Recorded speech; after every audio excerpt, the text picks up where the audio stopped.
बहुत समय पहले जब आज के गुजरात का कच्छ क्षेत्र एक हरा भरा स्थान था और सरस्वती और सिंधु नदियां अपनी पूरी ताकत से बहती थीं, वहां एक शानदार शहर बसता था। धोलावीरा। यह शहर सिंधु घाटी सभ्यता का एक चमकता हुआ सितारा था, जो अपने अद्भुत निर्माण और अद्वितीय जल प्रबंधन प्रणाली के लिए जाना जाता था। धोलावीरा की कहानी लगभग 4500 साल पहले शुरू होती है। भारत के गुजरात राज्य के अंदर खादिर बेट द्वीप पर स्थित यह शहर अपने समय एक चमत्कार था। धोलावीरा का कुल विस्तार लगभग 100 हेक्टेयर में था। धोलावीरा शहर को मुख्यतः 3 भागों में विभाजित किया गया था। सिटाडेल या जीआरआई शहर का सबसे ऊंचा और सुरक्षित हिस्सा था, जहां शासकों और अमीर परिवारों का निवास था। और अगला भाग था मिडिल टाउन, जिसे मध्य नगर कहते थे। ये सिटाडेल के नीचे स्थित थी, जहां व्यापारियों और अधिकारियों का क्षेत्र हुआ करता था। वही अगले भाग को लोअर टाउन कहा जाता है, जहां सामान्य नागरिकों के रहने के लिए व्यवस्था थी।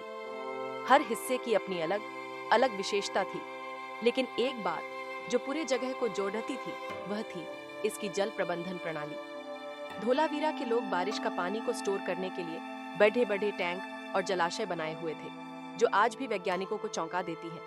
उन्होंने शहर के चारों ओर नहरों और ड्रेनेज सिस्टम का निर्माण किया हुआ था, यहाँ तक कि सूखे के समय भी यह शहर प्यासा नहीं रहता था। धोलावीरा भारत का एकमात्र हडप्पा स्थल है जो पूर्ण रूप से पत्थरों का उपयोग करके बनाया गया है। यह स्थल कच्छ के रण के शुष्क इलाके में स्थित होने के बावजूद एक उन्नत जल प्रबंधन का उदाहरण है।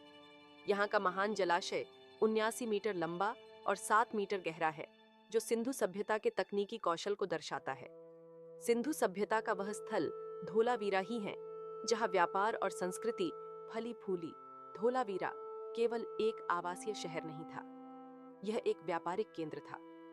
धोलावीरा के बंदरगाह से व्यापारी तांबे मोती माणिक जैसे वस्तुएं बेचने के लिए दूर दूर तक जाया करते थे।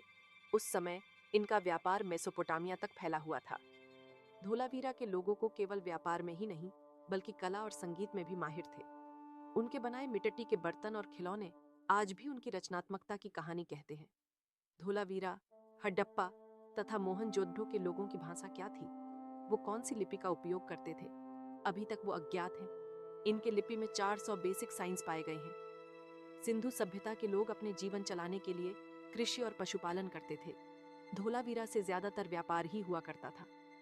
धोलावीरा इस शहर के पतन का कारण धीरे धीरे समय बदला।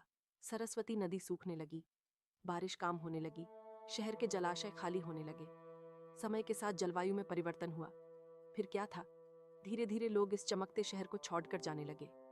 धोलावीरा शहर सैकड़ों सालों तक यह शहर कच्छ के रण के रेगिस्तान में छिपा रहा। 1967 में भारतीय पुरातत्व सर्वेक्षण के एक खोजकर्ता जगपति जोशी ने इस खोए हुए शहर को फिर से खोज निकाला। आज जब भी कोई धोलावीरा में प्रवेश करता है तो उसे हर पत्थर और हर दीवार से एक कहानी सुनाई देती है।